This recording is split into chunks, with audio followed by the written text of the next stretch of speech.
Good afternoon, Jamaica. It's Rice and Peas Day, Sunday. By now, most of us have already had dinner and tuning in to Centrally Speaking.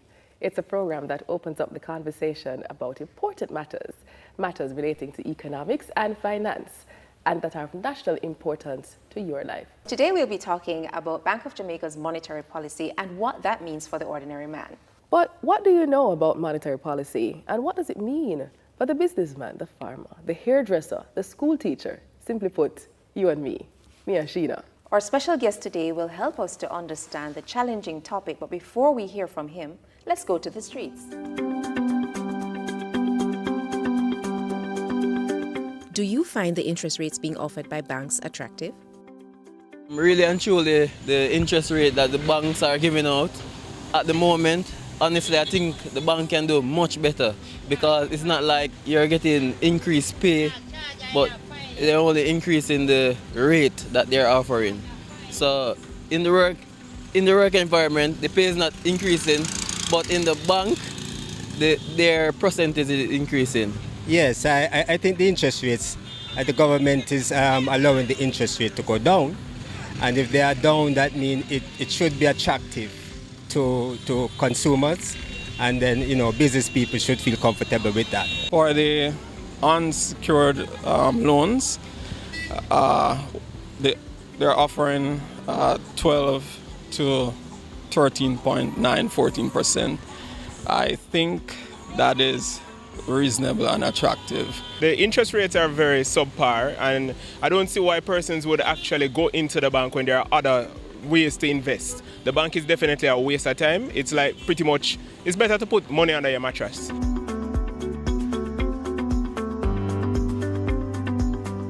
That's why the street check is my favorite part of the show. After this quick break, we will have our discussion on monetary policy.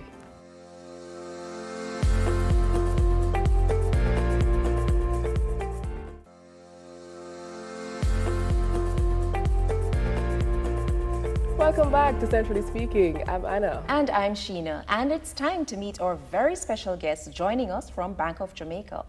Mr. Robert Stennett is Division Chief with responsibility for Research and Economic Program. Mr. Stennett, welcome. Thank you for having me, ladies. All right, so some complex issues to deal with today. First off, tell us a little bit about what is monetary policy. Monetary policy relates to the actions of the central bank in influencing the volume and the price of credit in an economy, with a view to affecting the spending and the saving decisions of all of us, businesses and households. And the ultimate objective of the central bank is to influence the rate of inflation. Okay, thank you for that. But what are the tools that it uses? Well, the principal tool that the central bank uses is the interest rate that it pays banks and other deposit-taking institutions on their current account balances at the central bank. When the central bank wants to tighten monetary policy, it increases the interest rate that it pays on these deposits, and when it wants to loosen monetary policy, it reduces the interest rate that it pays on these deposits.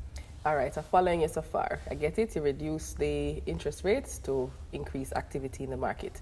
Now, I'm going to ask a question that I'm sure our viewers would like to know. Here we go. What is the difference between monetary policy and fiscal policy? It's two terms we hear all around the place. Just settle it for us and just tell us which one BOJ is responsible for. Well, Anna, another interesting question. Yeah, man, I saw me do it. Fiscal policy relates to the spending and the taxation decisions of the central government.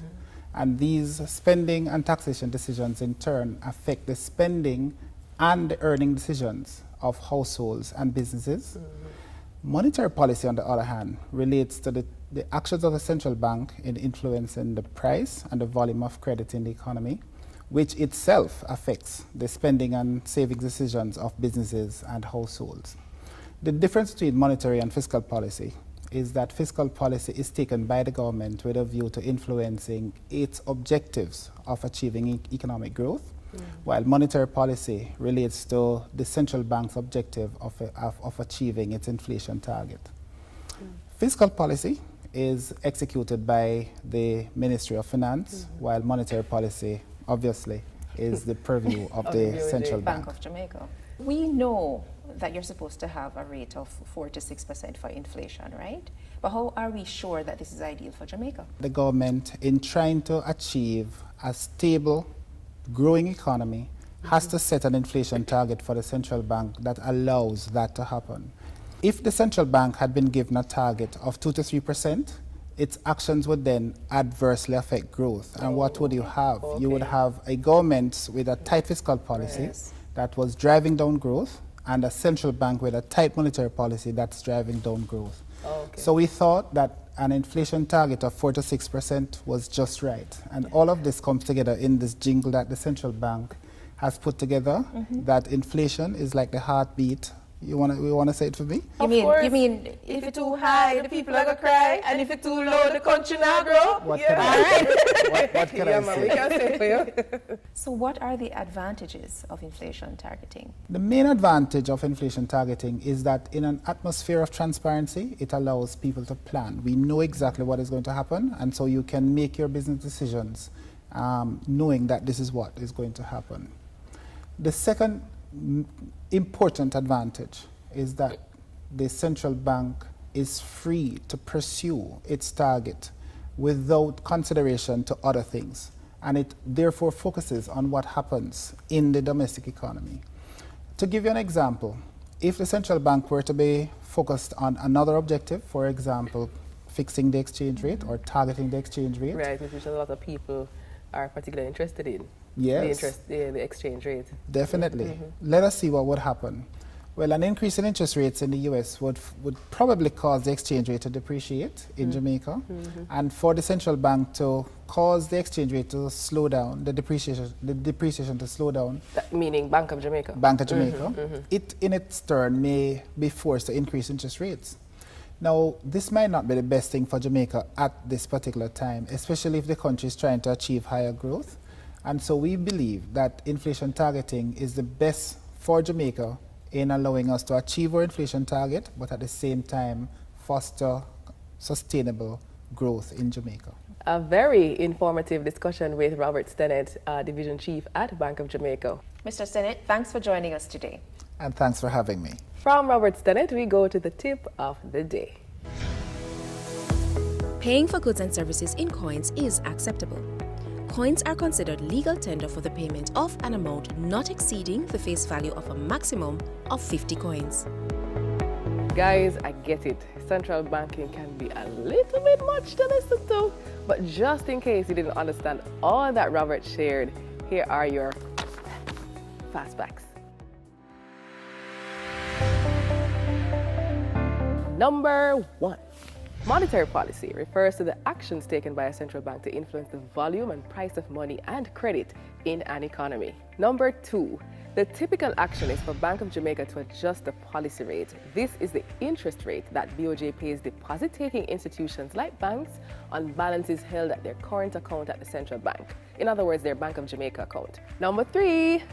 Fiscal policy relates to the spending and taxation decisions of the government. These decisions affect the savings and spending decisions of companies and households in the economy, which in turn can cause GDP growth to be either higher or lower. Number 4, fiscal policy is implemented by the Ministry of Finance, while monetary policy is executed by Bank of Jamaica. Key difference there. Number 5, the medium-term inflation target is 4 to 6%, and that was a target assigned to Bank of Jamaica by the Minister of Finance. And those were your fast facts for this week. That's it for another program in our series. Follow us on Twitter at Central Bank JA or on BOJ's Facebook page and our YouTube channel. You may also visit our website at www.boj.org.jm. And don't forget to tweet your questions and post your comments on Facebook. And of course, watch Centrally Speaking next week at the same time right here on your station when we will have another special guest. I'm Anna. And I'm Sheena. Thanks for watching. See you next week.